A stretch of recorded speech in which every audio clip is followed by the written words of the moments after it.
Hi, this is Brian from the Intriguing and the Unknown podcast, a podcast about the paranormal and intriguing people. Enjoy the ride.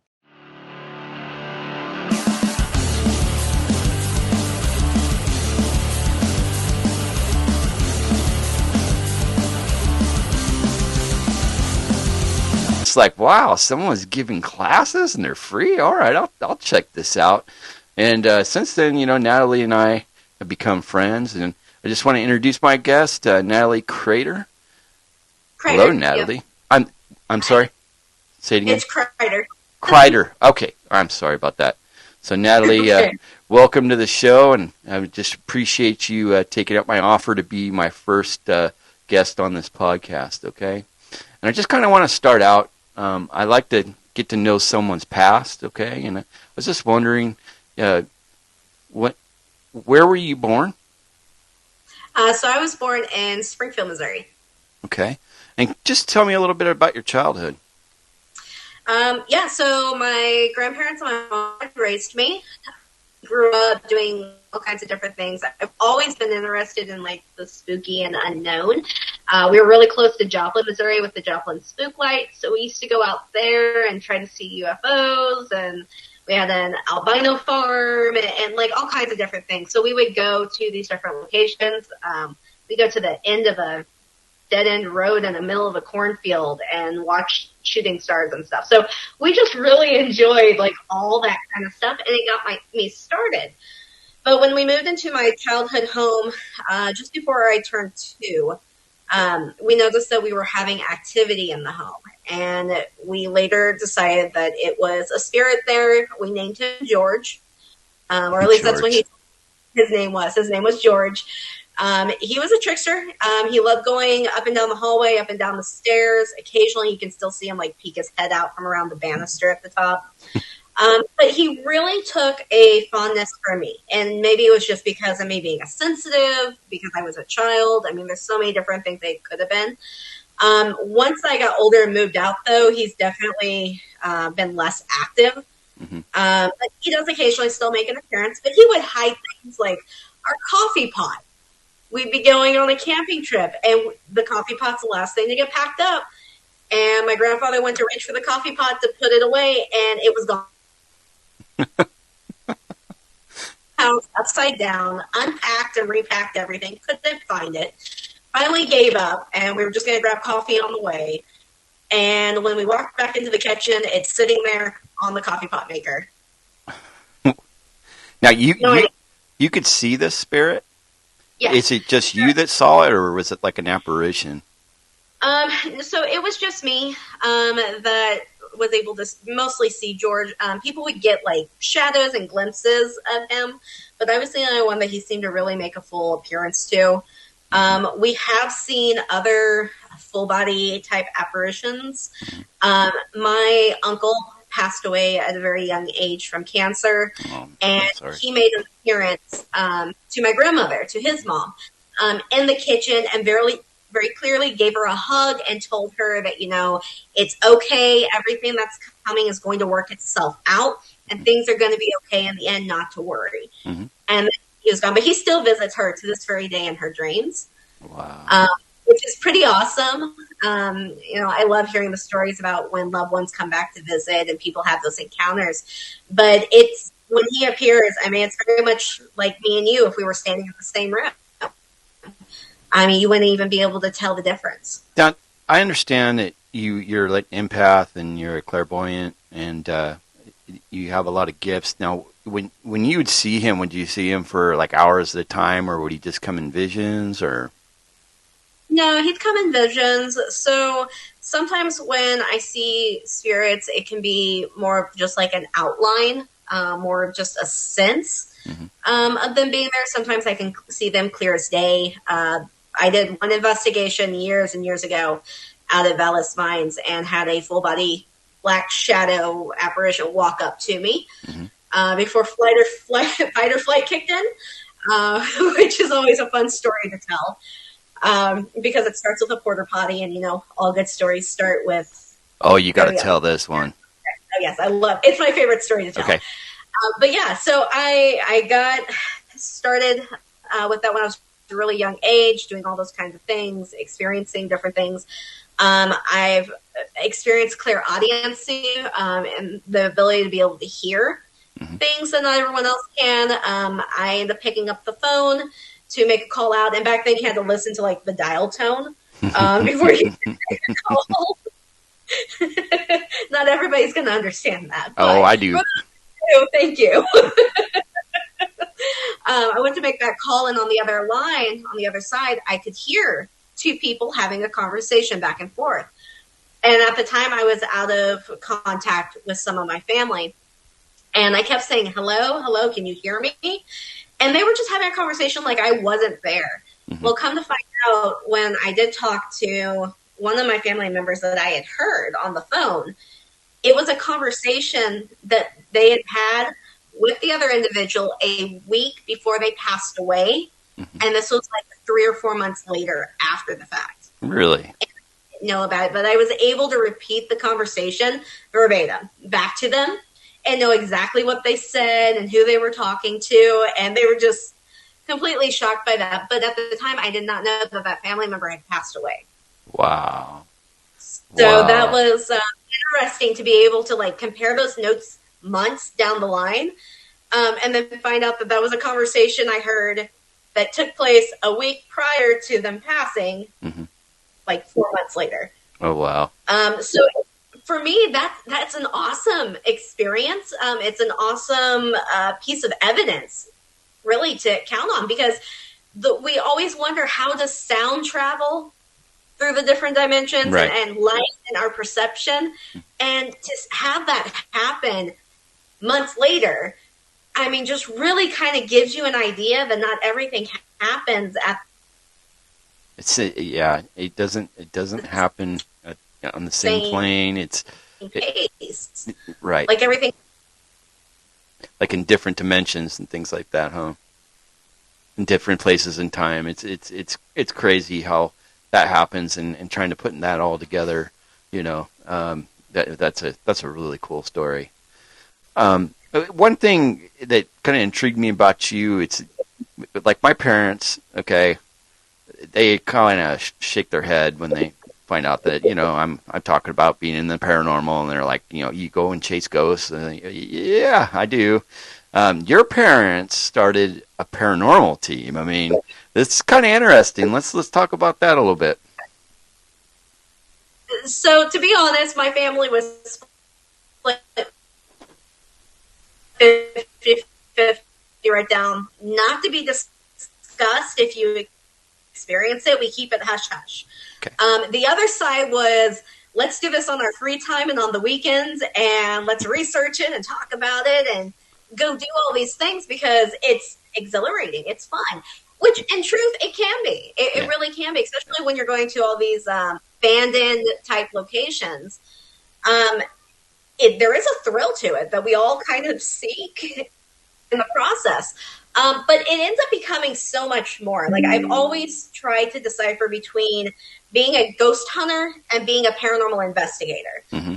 And a ghost hunter, for me, is more the thrill seeking, more like what you see on TV, wanting to experience that scare.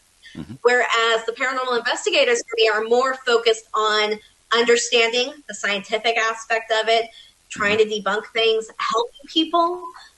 That's all in that category. So for me, they're two separate things. But I know everybody has a slightly different definition. So I appreciate that. And I've always considered myself a paranormal enthusiast more than anything. Okay. Because when I started out, I was with my best friend, and we just drank a lot of beer and went to scary places. And that wasn't the right thing to do that. We figured it out real fast that this stuff wasn't fake. It wasn't like what you see on TV, and there was something to it. And so we took it more seriously, but I don't consider myself like, an investigator. Okay. I do kind of, I guess my style is a little bit more like what they do, like kind of on Ghost Hunters. Okay. We do have an empath on our team. So, but we like to have fun, with it. We like to make it as fun as possible. So we're not like the hardcore investigators, although we know how to do that stuff. We're just we just have fun. It's a hobby for us, more or less, you know. But I admire people that take the time to do the stuff hardcore and do it the right way. And of course, I'm always watching. I'm always, you know, I'm intrigued with anything you find and anything you can prove. You know what I mean? Absolutely. And, you know, and I think every single one of us would be lying if we said that we did not start out that way. That it was not something that, you know, just piqued that curiosity and we're like, yeah, let's do it. Yeah. Especially around Halloween. I mean, in years ago, it used to be the fad, doing seances. Like, that was something you did on the weekends and with friends and parties.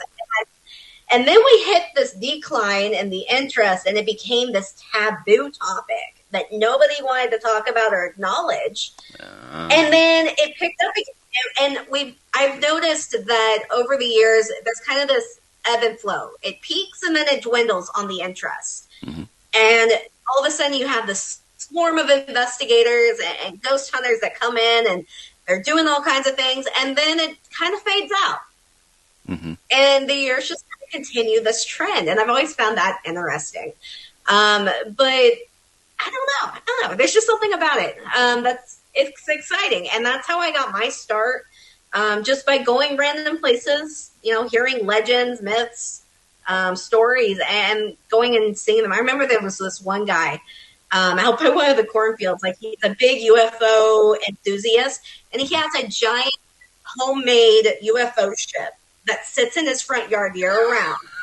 And he's like these blow-up green aliens, like the whole 9 yards. I don't know who the guy was, but I remember every time we would drive past to go out to this cornfield to watch for UFOs, we'd have to pass his house. That's awesome. And I think that's the coolest thing in the world. That sounds like something I do. You know, but we have fun during Halloween and stuff like that. But that's hella cool. Okay. Yeah, and we do too. I mean, it is when we get the most interest is around, you know, October. September, October, a little bit of November. It's still kind of tapering off. But our season usually starts in the spring and then ends at the end of October, beginning of November.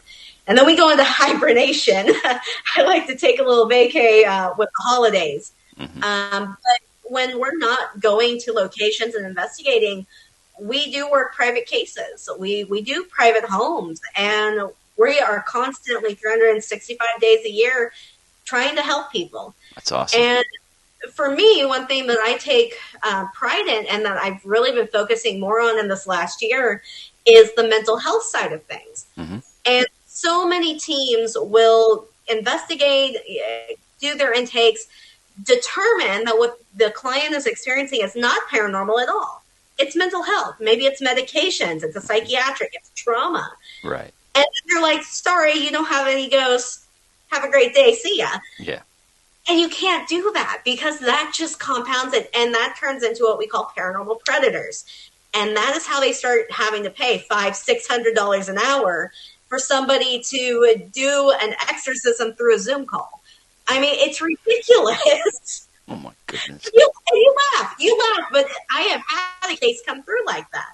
Really? And they were just, oh my God, it was a story, let me tell you, because it riles, and people are so easily swayed one way or the other. And when you tell them, you know, you have a demon in your house, and if you don't stop doing investigations, it's going to come after you and slaughter you in your sleep.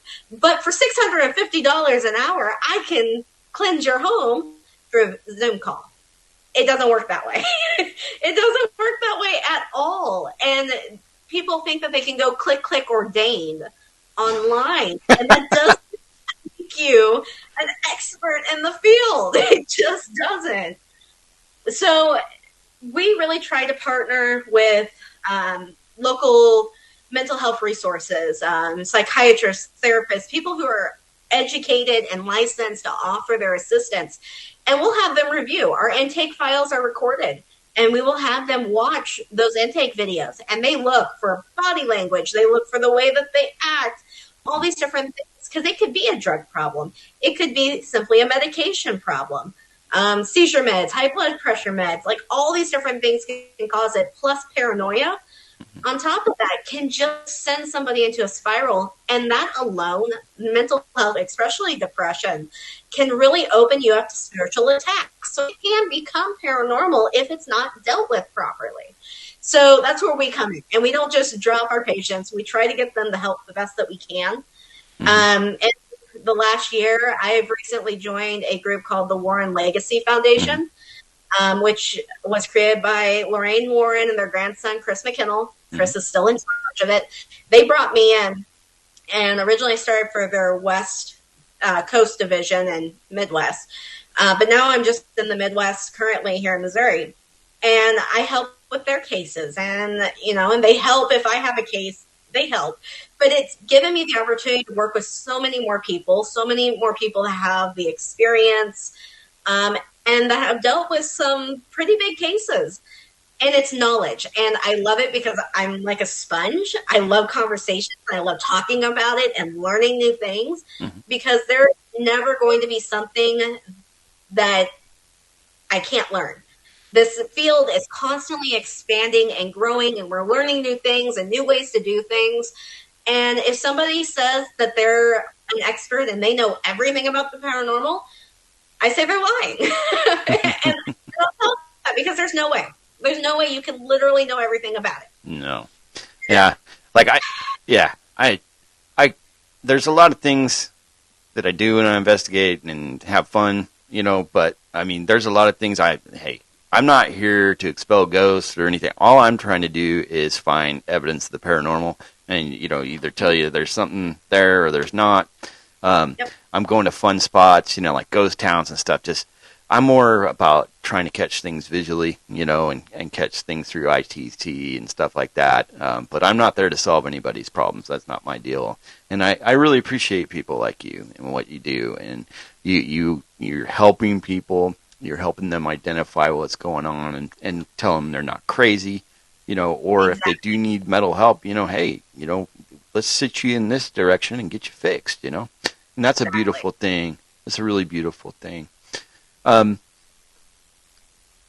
It's kind of gone in a different direction than I expected, and that's fine because that happens in these things, and that's okay. But do you think people create ghosts themselves sometimes, or they create the haunting? Do you think that's possible? Yes, on two different levels. I believe that there is the energy in the spiritual form. We've seen cases that involve like poltergeist-like activity, especially around young adolescents who are going through puberty or who have gone through sexual abuse. Things like that can create those large bursts of energy. But I've also seen it, again, tying into the mental health side, and that they can create this idea. And it's so easy, like with pareidolia, where your mind tries to put things in place.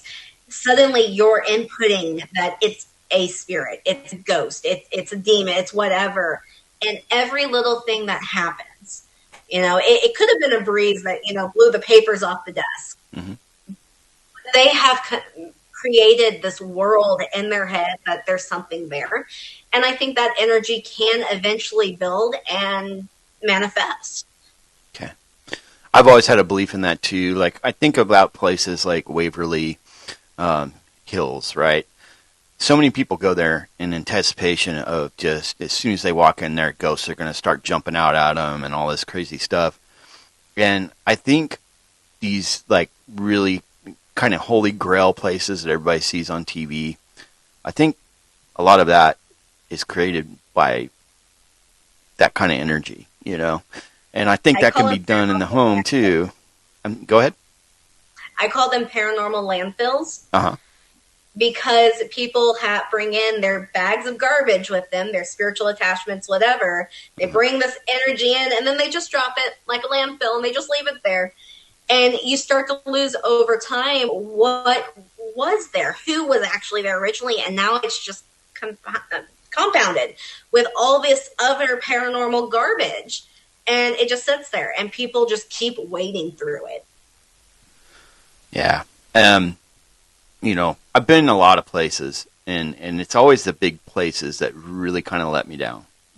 I've I've done a few home gigs and found some really interesting things. I wish I had more knowledge and things on how to help people and stuff, but I don't. Basically all I can do is just prove that something's real or something's fake. Things like that. Have you been to the McIntyre? No. In Atchison, Kansas? Put it on your bucket list. Okay. Hands down, you have to go. Okay.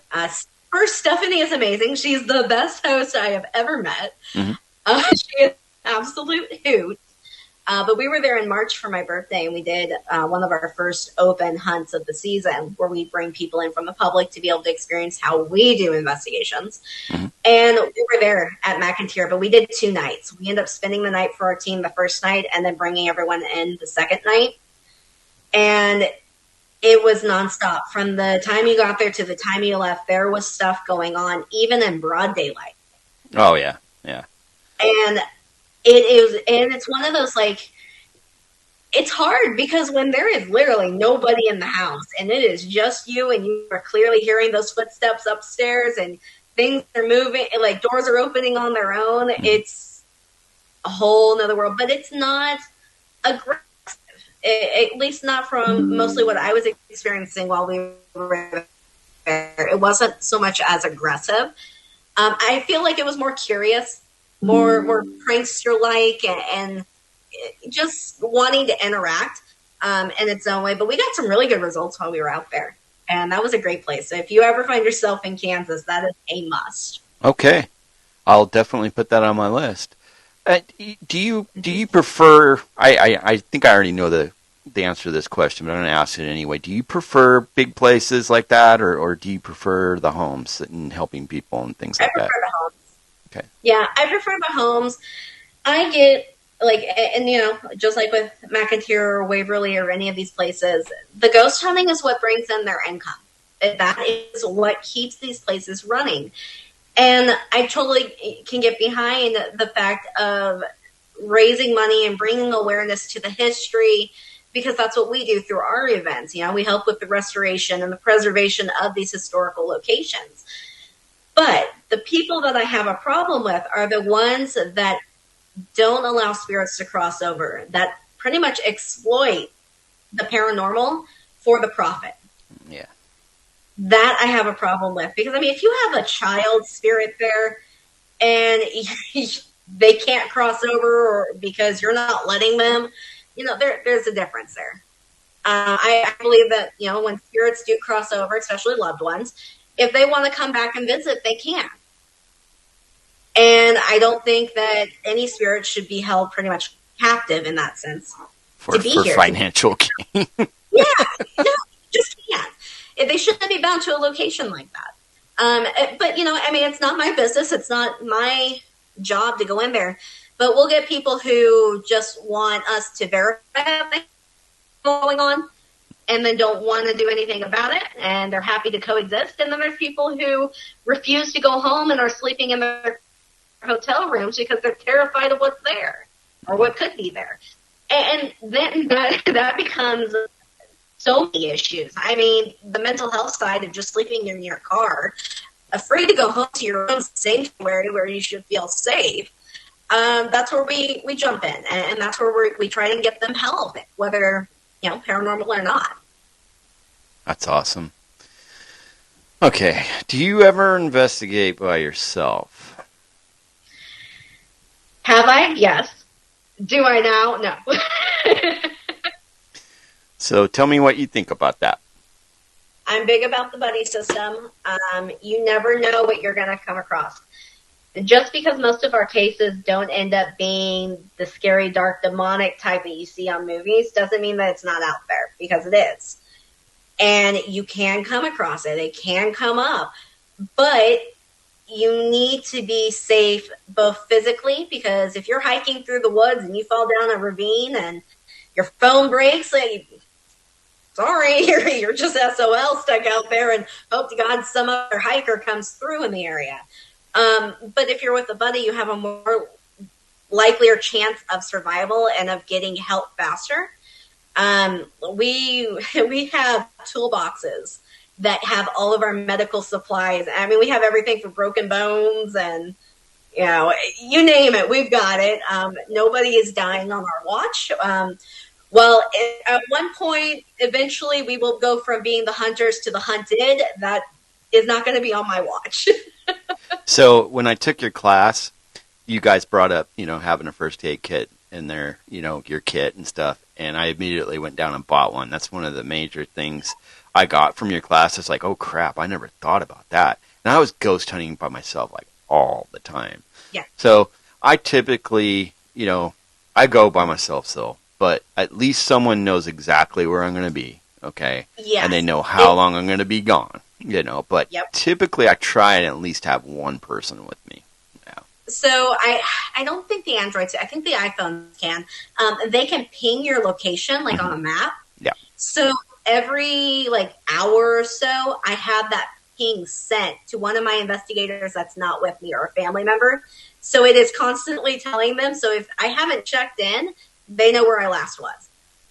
All right, listeners, you got that. That's solid advice. If you got an iPhone, I don't know if the Androids do that. I don't have an Android, so I don't know either. I've taken pictures before, especially if it's an area that has bad signal. Mm-hmm. Mm-hmm. Mark it out. Pretty much anywhere you ghost hunt. Exactly, right. And if you want to go old school and get one of the folding big paper maps out and you want to draw, this is where I'm going to be, send the search party here if I don't come home in 24 hours. Yeah. I can probably make 12 to 24 hours. Anything beyond that, and you might want to sit out the cadavers. For sure. One thing I'm really interested in asking you, this one was actually one of my first questions, but when it's needed, do you use provocation in investigations? I'm not a fan of, provoking in the sense of, come at me, you piece of crap ghost, you can't hurt me, you're not as big and bad as, you think you are, and I'm bigger than you, that kind of thing. No, absolutely, 100% not. If I ever catch somebody doing that, you're not going to have to worry about the ghost because I'm going to be coming at you and removing you from the property. And you will never step foot on an investigation with me again. I had you in mind, and I kind of had my tongue in my cheek when I wrote that question. I just, knowing you, Yeah. You can ask things like, there's been times where I've been able to sense that there is somebody in the room, but they're shy. Usually it's children. And I'm like, I know you're here. I would like for you to come forward. Can you come forward and talk with me? And I push, but not aggressive. Yeah, I call it light provocation. Yeah. Now, if you're dealing with a malevolent type entity, I think it would be, it's a method you could use, and it's okay. Or do you disagree? I wouldn't, simply because of what is capable of happening. Last thing I want to do is throw gasoline on a fire that's already raging. And that's exactly what that is for me. Anytime that I've questioned if there might be a safety concern, my first removing my team from the property altogether. If I have to take them across the street into an empty parking lot and we regroup, make sure we're all on the same page. We do our cleansings, we do our prayers, our sigils, things like that, depending on our beliefs. And we prepare ourselves. It's like going in for battle when you're dealing with something like that. But if I so much as have to hesitate about the thought that one of my investigators could get hurt, I pull up completely from it and we'll regroup and come back. And if I have to consult other people, then I will. No, that's awesome. I think that's really good advice. Like I said, we all have different ways of doing things, and I was kind of jokingly asking you that question, but I wanted to kind of examine all sides of it there. Right. Hey, I'm just curious, what scares you? Spiders. That's fair. Spiders. Heights. I'm terrified of heights. Oh, you'd hate my job. Yeah, I'm good. I'm good. Yeah, I'm terrified of heights. As far as investigating, there's not a whole lot that does like scare me anymore. Unless it is footsteps running up behind me that I know there's nobody else in the room with me. Okay. Yeah. Then I'm going to turn around and start swinging. I totally get it. That's creepy. Actually, McIntyre. We were doing a Facebook live streaming and we were having really bad signal. But at one point, the camera goes from facing forward, and I'm holding it. I'm behind the camera and talking and everything. And all of a sudden, the camera just starts going all over the place. You hear me jump up and oh god! I had something, and it was not on camera. People were in the room with me, nobody was nearby. I got bitch slapped by an unknown ghost hand, I guess. Hold on. You got bitch slapped? Yeah. What was that like? I mean, what did that feel like? It was enough force. It made me turn my head when it impacted, but you didn't see it coming. There was nothing there. And, and we went back and we looked at the footage and we're like, okay, maybe a bat? Maybe it was a spider. Maybe it was my hair. No, my hair was pulled back. There was no straps. There was no nothing. I was sitting in a chair in a corner. And it was just the bizarrest thing because I'm holding the camera and then all of a sudden the camera goes one way and I go the other. Yeah, wow. So that was fun. But when it hit your face, was it cold? Or did you notice? I mean... it wasn't like an icy cold, but it wasn't like a searing hot feeling either. I mean, it was force. It was just like somebody's hand had caught the side of my face, and it was the weirdest thing.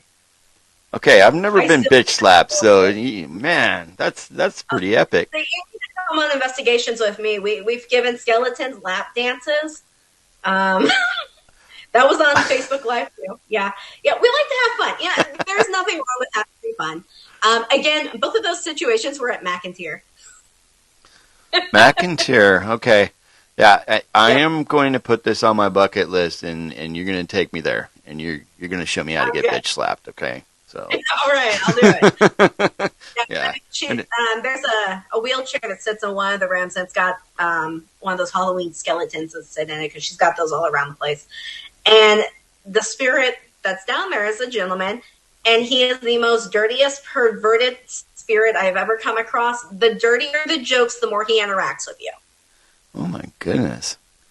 And, I mean, yeah. So, Mr. Pervert on the other side. Yeah, there's nothing sacred about when you're speaking with him. I wonder if he owned a strip club in his real life. Well, we were wondering, there were talk about abortions taking place downstairs, things like that. We had a couple of individuals see, shadows. When they enter a room, they would dart through a door into another room. So we had that a couple of times happen. I mean, you would hear, heavy furniture being moved above you, and you go up there and nothing was moved. Lights, doors turning on. Lights turning on by themselves, doors opening and closing on their own. Wow. Do you catch a lot of this stuff on camera? I wish I could say I did. I mean, we catch some stuff, some things. It always happens when you have your back turned to it. I noticed when I've gotten my best stuff, I got it when I least expected it. It's like we got to Preston Castle, right? And we were doing our first investigation there, and it's 6 o'clock. It's still light out, and we're just going through doing a baseline, right? And all of a sudden, we hear these children playing.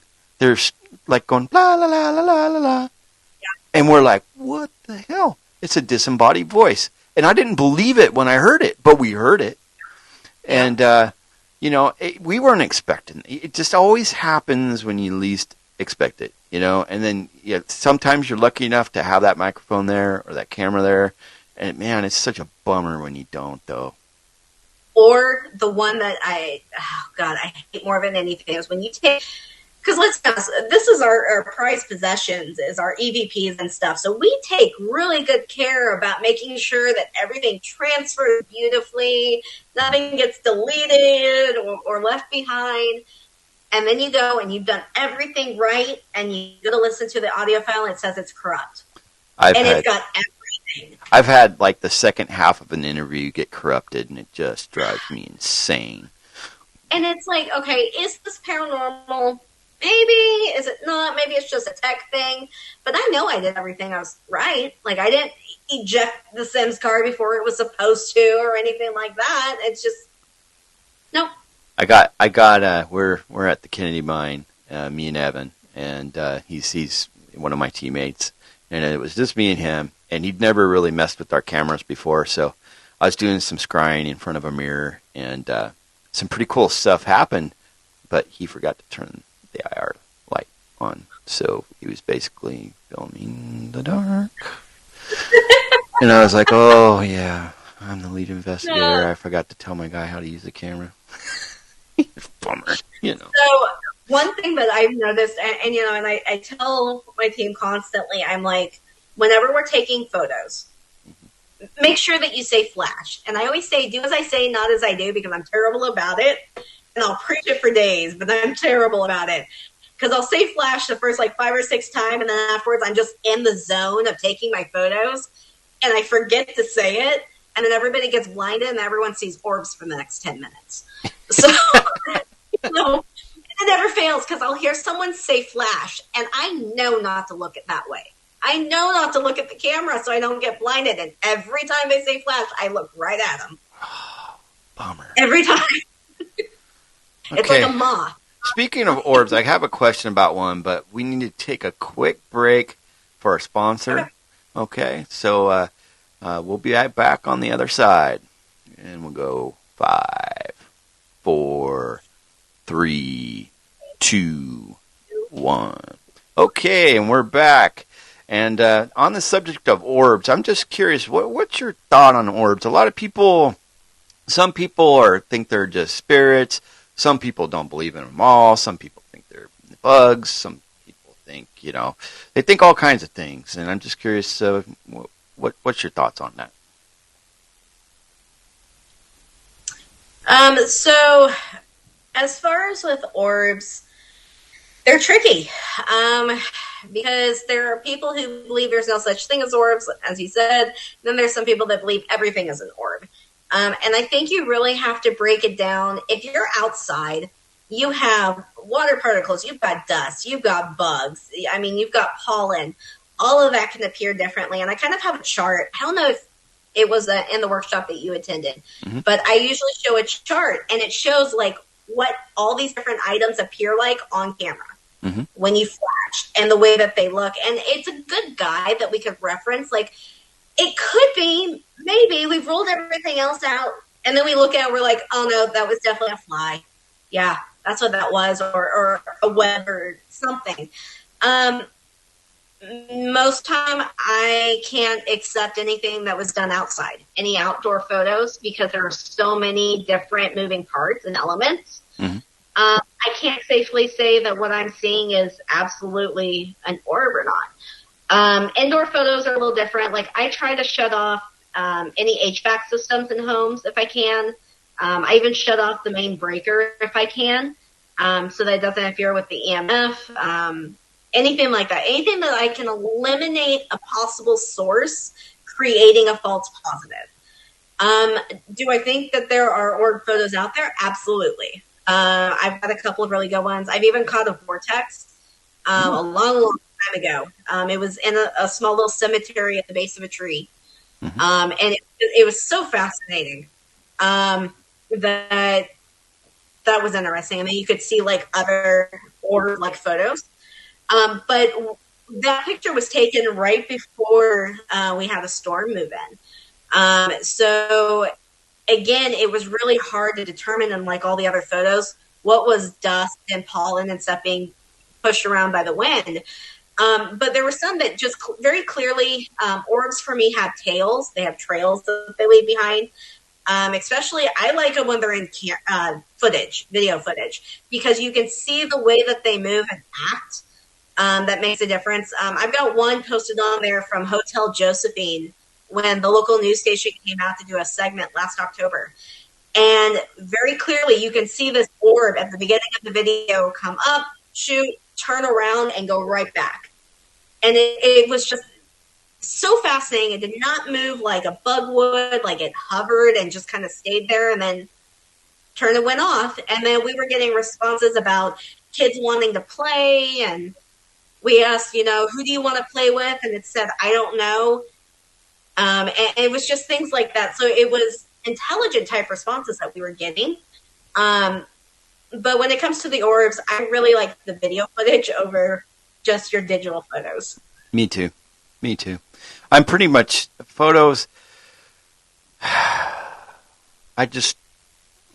I'm way more about the video. The photos, there's so many things that could happen that just kind of taint it, So I'm totally on board with you there. Video to me is just that's the direction where I'm going with everything right now. I've got quite a few cameras and I put them everywhere. And the only bummer about that is you got to watch like 9,000 hours of video, and that's not that fun. And that's where it's fun to have a team. But I want to be in control of everything. Are you like that? Like, do you just have to, I can't try. I got to go through it myself. Okay. Yeah. Okay. Or double checking everybody's work as they've gone through. Yeah. Yeah, I'm bad about it, and I've been working to get better at, delegating jobs out. And then I'm like, okay, but when you're done with it, can you send it to me so I can proofread it, and then I'll give you the okay. And that's just kind of how it works for me. But our team has recently started to grow again, and which has been great. And everybody's like, they have their little niches that they're really, really good at on the team. Mm-hmm. So now I don't feel like I'm shouldering it all. But when I start not having to worry about it, then I feel lost. I am so lost because I don't know what I'm supposed to be doing anymore without doing those things that I just told everyone else to do. Yeah, I think we're both micro managers. Mm-hmm. But I'm also an ADHD squirrel on crack at the same time, because I will start a million different projects. And if I do not have one of my other investigators trailing after me going, okay, you got a 7:00 meeting, let's go, we're going to be late, then I get so engrossed in what I'm doing. And I get so passionate about what I'm talking about with people that I lose track of time and a total sense of why I'm there in the first place. Tell me about your team. How many members are on there, and what are their jobs? So currently, let's see, 3, 4, 5, 6, 7, 8 of us, I think, is what we're sitting at right now. It was just 2 of us for the longest time. Mm-hmm. So there's only 3 of us that are part of the original team that started. And 2 of them are a couple, which they just introduced their first child last month. So they've kind of been on the outs, but they've been with me since the very beginning of all of this. Me and the husband, he's my best friend. We went to school events together, and that's how we met. And then his wife is my other best friend, which makes it, a great time. We all work really well with each other. And then when I moved out to Kansas, I met kind of my right-winged woman, Kelly, and she is a straight shooter. Mm-hmm. She really analyzes things. She's very straight to the point, no BS. And she really breaks things down when she's experiencing like, I don't know about that. And she's got such a natural leader personality about her when she's doing things.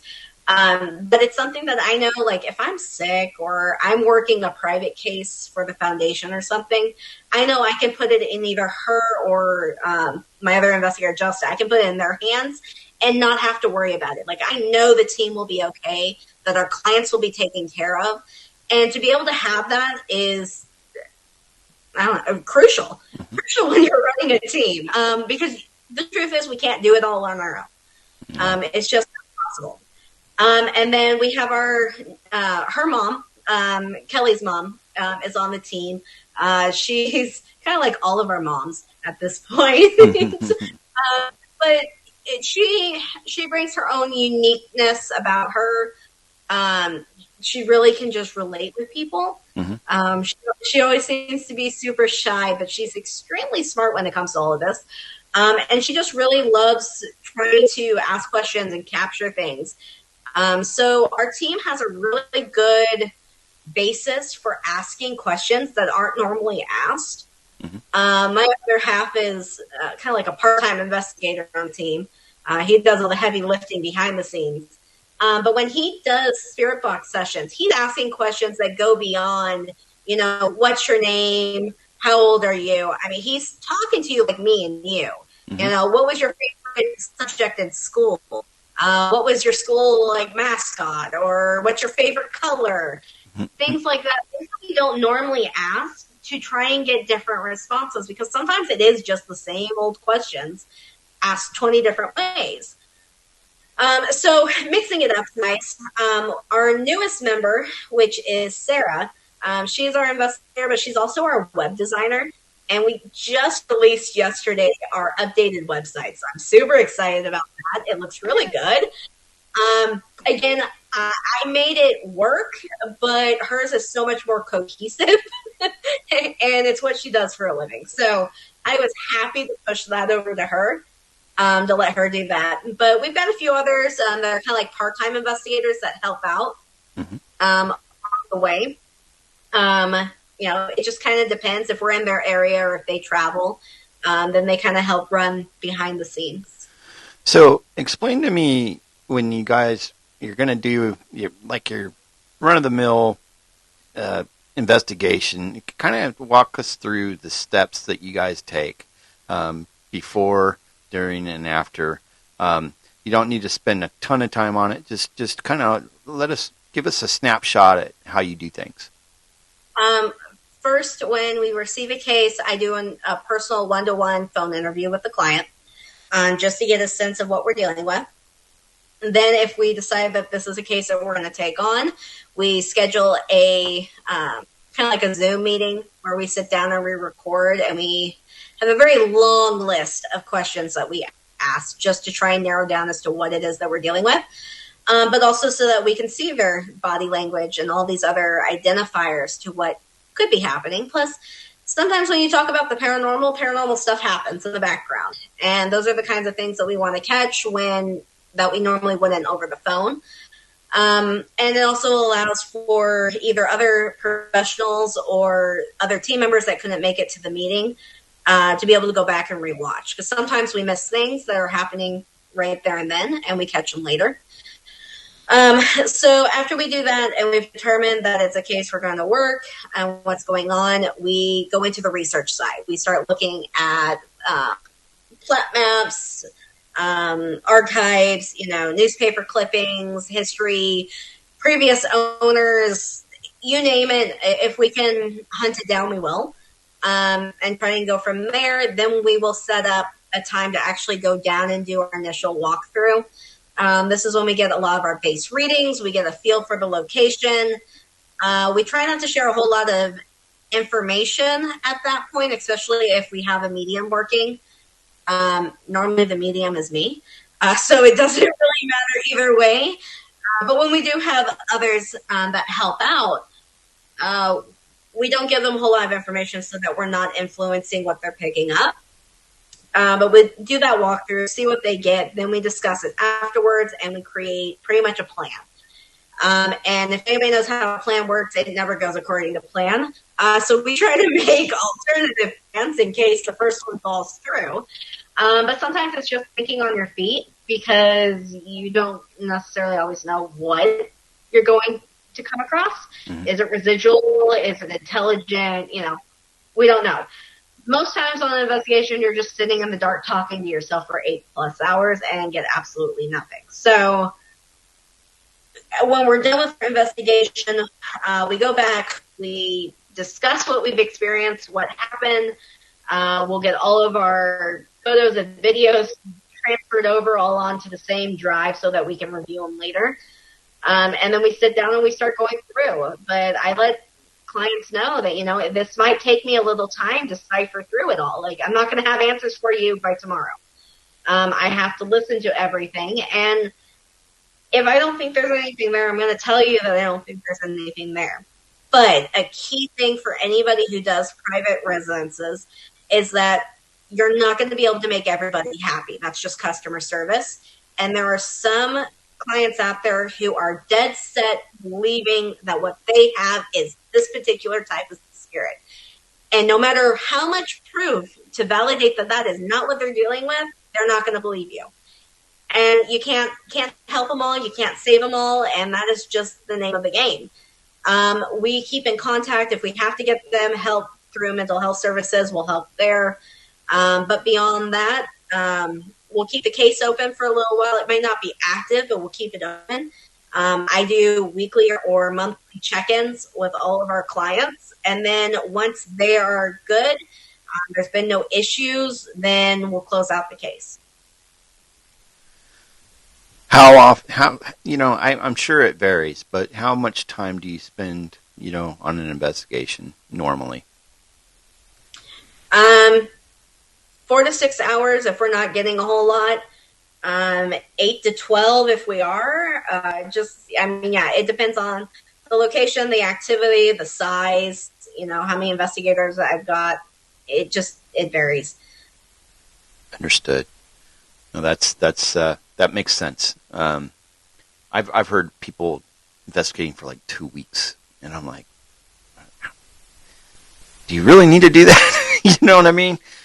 I could see going back multiple times, but 2 weeks? Yeah. I don't know. I mean, I guess if you're looking to validate things and whatnot, but well, I don't know.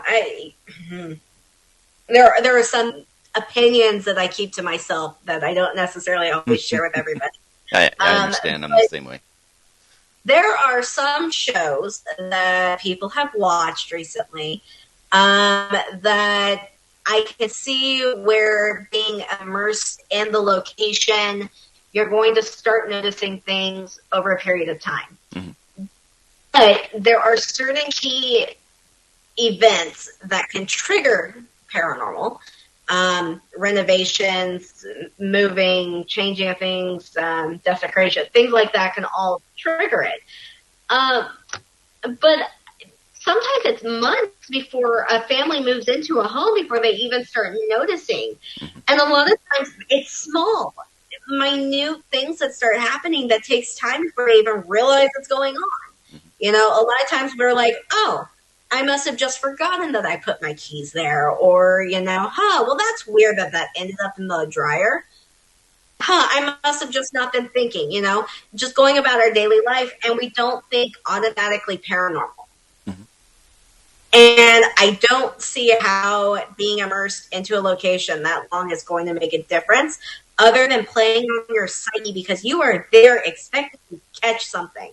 So you're automatically hyper aware of your surroundings and you're expecting it. So you're looking for it in everything that happens. Yeah. And one question I really want to talk to you before we get to the lightning round here is there anything in the paranormal field that you have not accomplished that you still want to? Oh, that's a good question.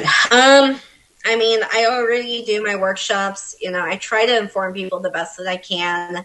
I've really taken an interest because I got started at a really young age. I was 10, 11 years old when our family started up their team, and I've been working behind the scenes from day one. And eventually it got to the point where when that disbanded, I started my own team. But I really emphasize when it comes to the young adolescents, because the truth is, like I said earlier, one of these days we're no longer going to be the hunters. We're going to be the hunted. We're going to be on the opposite side of the veil. And these up and coming investigators are the ones that are going to be communicating with us. Mm-hmm. And they need to know how to do it properly. They need to know how to answer the right questions. They need to know how to help people. Because if anybody plans on going into somebody's home You have to understand this is their lives. This is their livelihood. This is their sanity. This is their reputation as well. And you have to keep that in mind. And you can't just go in there for, Instagram follows and YouTube subscribers. It doesn't help anybody. Yeah. So you're basically your major mission right now, or for this point on, and obviously already doing is to educate. And you're obviously a very, very, you know a lot. You know a lot, and you're very passionate about it, and I think that's really, really cool. I'm going to change things up a little bit and just kind of have a little fun. You've been a great guest. You're very upbeat, and I probably at some point will have you back on. Maybe we can go a little bit more in depth, but I've really enjoyed this. But we're going to do what we call the lightning round, and it's just going to be a bunch of questions about nothing really.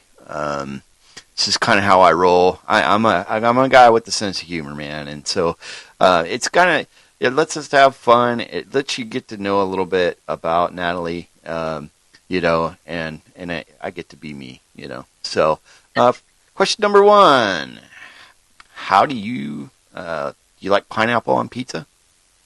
I do. You're wrong. I know, but I also have to have Alfredo sauce. I can't do the regular tomato. Okay, all right. That's unique. I do chicken and pineapple. My wife likes the Alfredo sauce too with her vegetarian pizza that she gets. What's your favorite color? Purple. That's cool. I like that. Favorite movie? Oh, that's a good one. So it's probably going to be Selena. It's a Hispanic. My daughter loves that. She watched all the Netflix episodes. Yeah, she's really into it. Yeah. All right. Favorite TV show? Oh, I like all of them. I don't really. It depends on the week. Which new series have I started? I recently finished watching Bridgerton. So I guess that's the newest one. But I love my crime serial killer shows. Yeah. More than anything. So. You're just like Brooke. Favorite band? Ghost. Okay, cool. They rock. They rock really good. Sweet or sour pickles? Oh, sweet. In my book, anyway. All right. It has to be those little gherkin pickles. Oh, gosh. Oh, I can't do that.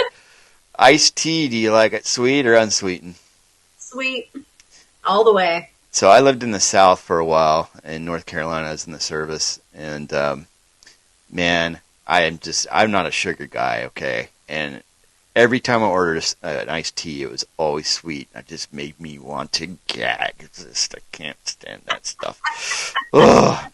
Okay. Unlimited funds to go on vacation. Where would you go? I'd love to go to Ireland. I wonder why.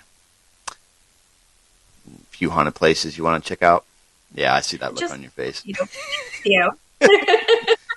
They can't, but you any can. castle in particular? All of them? All of them, yeah. There's quite a few.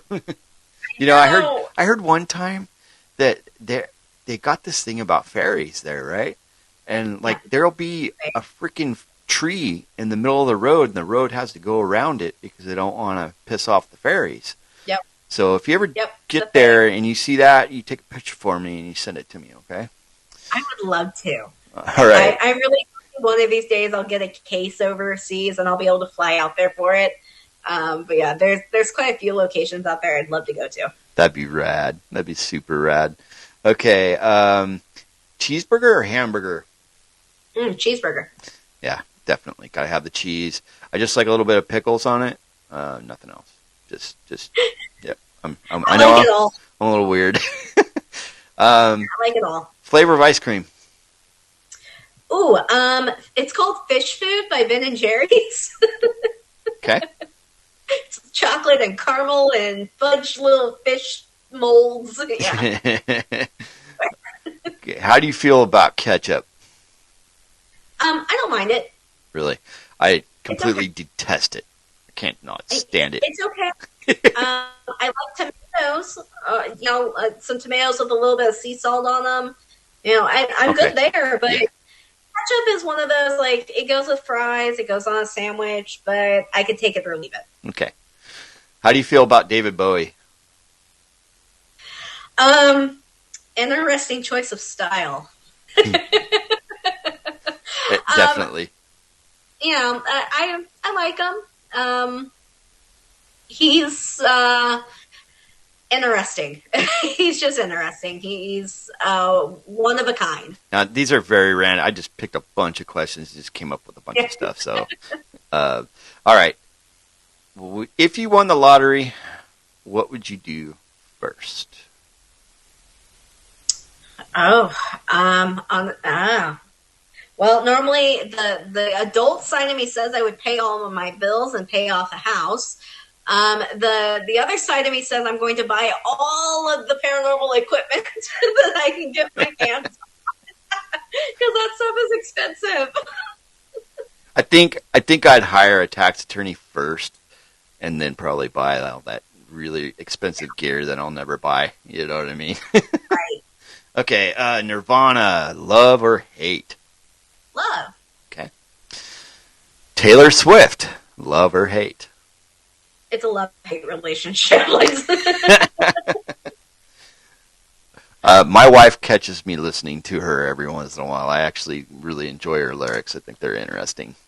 Some of her newer stuff I like. Some of the older, younger years, country princess bop, not so much, but yeah, some of the newer stuff not bad.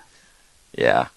I can't believe I just said that on a podcast. Anyway, Apple or Android? Android. Okay. What is, this is the last question, what is your favorite thing? Ghost hunting. Okay. There's nothing wrong with that, sister.